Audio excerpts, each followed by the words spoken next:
روسی فوج نے یوکرین کے ایٹمی پلانٹ پر انٹرنیٹ و موبائل نیٹ ورک بند کر دیے۔ انٹرنیشنل اٹامک انرجی ایجنسی کے سربراہ کا کہنا ہے کہ روسی افواج یوکرین کے ایٹمی پلانٹ میں مداخلت کر رہی ہیں۔ ایفل گریسی کا کہنا تھا کہ روسی فوج نے ایٹمی پلانٹ پر موبائل نیٹ ورک اور انٹرنیٹ کو بھی بند کر دیا اور ضروری اطلاعات روکنے کے لیے عام حالات میں استعمال کیے جانے والے چینلز کو بھی بند کیا جا رہا ہے۔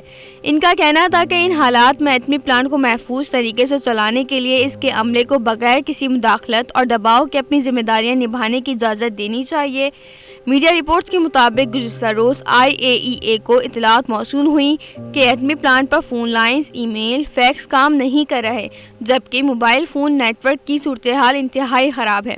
غیر ملکی میڈیا کے مطابق انٹرنیشنل اٹامک انرجی ایجنسی کے سربراہ رافل گریسی نے ایک بیان میں کہا کہ روسی فوج نے ایٹمی پلانٹ پر اپنا کنٹرول سخت کر دیا۔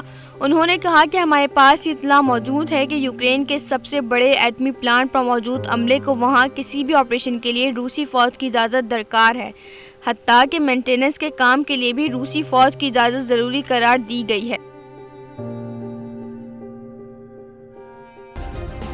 سبسکرائب کریں اور بیل دبائیں تاکہ کوئی خبر رہ نہ جائے۔